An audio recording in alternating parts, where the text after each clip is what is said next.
চোখ কোনটা চোখ চোখ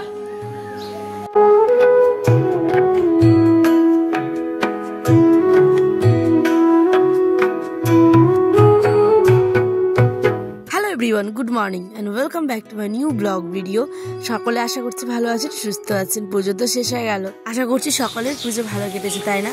চলুন আজকের দিনটাই নতুন দিনের সাথে ব্লগটা শুরু করি। আজ হচ্ছে গিয়ে বৃহস্পতিবার, সকাল বাজে 6টা। সকালবেলা উঠে দেখুন মেঘের অবস্থা প্রচণ্ড খারাপ। আমি উপরওয়ালাকে এত মন থেকে ডাকছিলাম যে বৃষ্টি পড়ুক টানা 1 সপ্তাহ, আর ঠিক তেমনটাই কিন্তু হয়ে গেল। আমি জানি না কেন উপরওয়ালার কাছে আমি যেটা চাই ঠিক সেটাই কিন্তু পেয়ে থাকি। মিথ্যা কথা বলছি না, একদম সত্যি কথা। এই যে দেখুন এখন আমার আয়নার আব্বা মানে গেছে হচ্ছে ধান বাড়িতে স্প্রে করতে, কিন্তু স্প্রে করতে মহা সমস্যায় পড়বো। মানে আমরা সত্যি কেউ ভাবতে পারিনি, জানেন। এক দাদা ভাই এসেছে বাইরে থেকে, মানে সে যেখানে কাজ করে দোকানে সেখান থেকেই। তো সে এসেছে, তো তাকে খাওয়াতে হবে, সেই জন্য আমি বাড়িতে সমস্ত রকমের রান্নাবান্না কমপ্লিট করেছি। এদিকে দেখুন ঝড় বৃষ্টি শুরু হয়ে গেছে। আর একটা কথা বলতে ভুলেই গেছি আপনাদের, মানে উপরে কিন্তু একটু আমার সত্যি কথা বলতে রাগ হয়েছে। কেন বলুন তো? আপনারা ব্লগগুলো দেখছেন কিন্তু মানে কি বলবো, অতটা ভালোবাসা দিচ্ছেন না। কেন বলুন তো? আমার ব্লগগুলো কি সত্যি অযোগ্য? একটু হলেও কি ভালো লাগে না আমার ব্লগগুলো? জানি না। যাই হোক, আমি আমার সম্পূর্ণ চেষ্টা দিয়ে, সম্পূর্ণ ভালোবাসা দিয়ে, যত্ন দিয়ে একটা ব্লগ ভিডিও তৈরি করেছি। আশা করছি আপনাদেরও ভালো লাগবে। প্লিজ শেষ অবধি দেখবেন। দেখুন গতকাল আমি ব্লগ দিইনি, কেন? কারণটা হচ্ছে দেখুন, আয়নের আব্বা যেদিনই বাড়িতে থাকে সেদিনই আমি মানে এডিট করার সত্যি কথা বলতে সময় পাই না।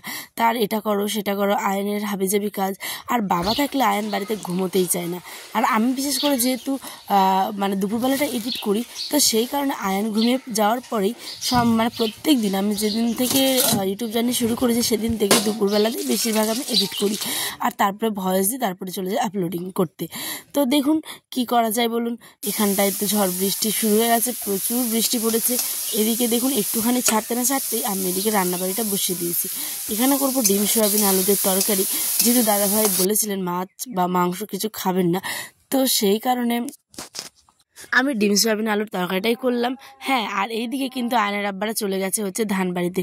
কেন বললাম বলুন তো? যে মহা সমস্যা, এই স্প্রেটা মানে বিষটা স্প্রে করতে গিয়ে এত পরিমাণে বৃষ্টি সম্পূর্ণ মানে ধুয়ে যাওয়ার মতো। তারপরে ওখানে একটা বাড়ি ছিল আমাদের আশেপাশে আর কি। আমাদের রাস্তা তো আপনারা অনেকে দেখেছেন, যে আমাদের বাড়ির থেকে একটু 10 মিনিট হেঁটে গেলেই যে রাস্তা হয়, ঠিক তার উপরেই জমিটা আমাদের। তো সেখানটাই একটা বাড়িতে লুকিয়েছিল। বৃষ্টিটা একটু কমেছে, তারপরেই ধানের মানে জমিতে বীজ দিয়েছে আর কি। তো কি করা যাবে, চলুন। উপরওয়ালা যেটা করে সেটা হয়তো ভালোর জন্যই করে, তাই না? তো এরকম সমস্যা আমাদের লেগেই থাকে, বিশেষ করে যেদিন সার দিবে বা বীজ দিবে বা আর জঙ্গল মারা বীজগুলো যেগুলো হয়, তো সেগুলো দিবে সেদিনে বিশেষ করে বৃষ্টিটা পড়তেই লাগে। এখানে আমার কথা বলতে বলতে দেখুন রান্নাবাড়ি কমপ্লিট। এখানে টমেটো চাটনি করেছি, কাজু খেজুর দিয়ে, চিনি দিয়ে, ভাত, শাক আর মাছের ঝোল। এদিকে দেখছি শ্বশুরমশাই আবার নিয়ে এসেছে মাছ। যেহেতু আমাদের মানে গ্রামে বাড়ি, তো আমাদের দেখবেন যখন বৃষ্টির পরে তখন ঠিক দিঘি পুকুরগুলো একদম জলে থই থই অবস্থা। তো তখন না প্রচুর ডিগির মাছ পাওয়া যায়, আর জ্যান্ত জ্যান্ত। তো এর আগে তো আপনারা অনেক ভিডিওতে দেখেছেন যে এর আগে ল্যাটা মাছ, মানে যেগুলো ডিগির মাছ আর কি, ল্যাটা, তারপরে হচ্ছে গিয়ে কি বলে ওটাকে যেন, মৌরালা, নাকটি, পুটি, চ্যাং, গুচি, তারপরে আরও কি কি আছে নাম। তো যাই হোক, কি করা যাবে, এগুলোই নিয়ে আসে। এর আগে ভিডিও আপনারা তো দেখেছেন। এগুলো হচ্ছে গিয়ে রুই মাছের বাচ্চা, মানে বাচ্চা রুই, ঠিক আছে? তো সেগুলোকে এখন ভেজে নিব। আর ভেজে নেওয়ার পরে কিন্তু মশলা দিয়ে বেশ কষা কষা করে রান্না করবো, একদম ঝোল টোল কোনো কিছু না, যেহেতু একবার রান্না তো হয়ে গেছে। আর আপনারা হয়তো ব্যাকগ্রাউন্ডে একটা আওয়াজ পাচ্ছেন। তো আমি যেহেতু ব্লগ ভিডিওটা বাইরে এসে দিচ্ছি, তো সেই কারণে আপনারা তো জানেনই পাড়া প্রতিবেশী কতজন আমাদের মানে কথা বলেই থাকে। তো আমি তো ঘরে ভয়েস দিতেই পারি না, যেহেতু আয়নসোনা ঘুমিয়ে আছে, তাই বাইরে এসেছি। প্লিজ একটু মেনটেন করে নেবেন। এইদিকে দেখুন মাছগুলো আবার কোনোটা দেখি লেগে লেগে যাচ্ছে। হ্যাঁ, তো সেই কারণে আমি কিন্তু গরম করেই কড়াইটা দিই, কিন্তু তারপরেও দেখি যে লেগে লেগে যাচ্ছে। কি করা যাবে? এদিকে আমার ছোনা আব্বাটা খেলাধুলো করছিল। আমি বলছি বাবা চলো একটু আমি ঝাড় দিয়ে দিই বারান্দাটা, তুমি একটু খেলাধুলো করো। আর তার যা কথা বলেছে আপনারাও শুনুন, আশা করছি ভালো লাগবে। আর হ্যাঁ, আয়নটা আমার দেখেই তো কত বড় হয়ে গেল, তাই না? এই তো এইটুকুনিখানি ছিল, আমার কোলটাতেই মানে ছোট্ট হয়েছিল। এখন আমি কোলে নিলে ওর পাগুলো কত বেরিয়ে যায়, মানে লম্বা হয়ে গেছে অনেকটা তাই না? যাই হোক, চলুন। আয়নের আব্বা আজ গেছে বৃহস্পতিবার যেহেতু, তাই দোকানে যাবে হচ্ছে গিয়ে বাইক নিয়ে, তাই সাইকেলটাকে আমি উপরে উঠিয়ে রেখে দিয়েছি যত্ন করে। আর এই দিকটা আমি ঝাড় দিয়ে নিচ্ছি ভালো করে। মানে কি বলবো, ঝাড় তো দিতেই হবে, এই ঘর বারান্দা কতবার যে দিনে ঝাড় দিতে। আব্বাটা কি করছে? ওই ওই ওই ওই ওই ওই আব্বা হাই করো তো। ইরে বাবা রে, আর একটা আপ দিয়ে দাও। এমনি করো, এমনি। আব্বু দেখো, এরম করো। মা এই যে এরম করো, দেখো বাবা। হ্যাঁ, তোমার নানু বাড়ি কোথায়? ঠেলবো তো, বলো তোমার নানু বাড়ি কোথায়? হ্যাঁ বলো, চাচল। হ্যাঁ হ্যাঁ, কি বলো? টিপ পড়বে? বাট টিপ পড়ে না, তুমি বাবু না, টিপ পড়ে না।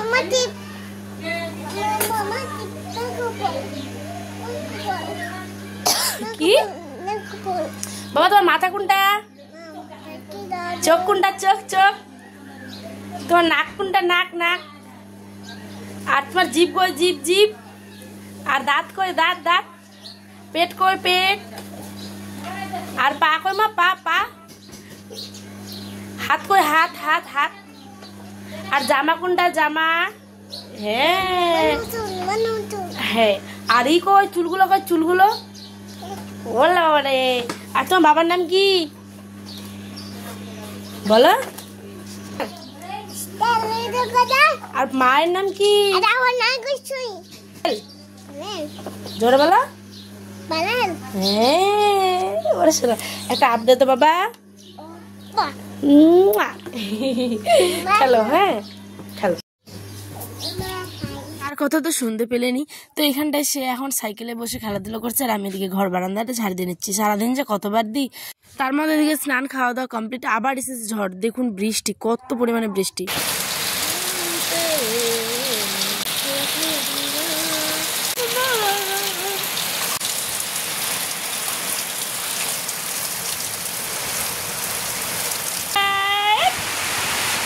কি করে আয়ান বাবু? আমার কই মাম্মাটা কই? দেখি।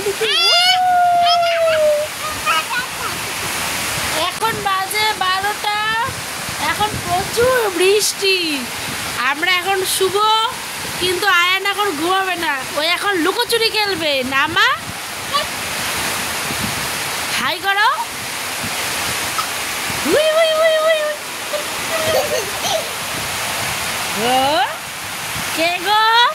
কে ঘুমিয়ে আছে গো?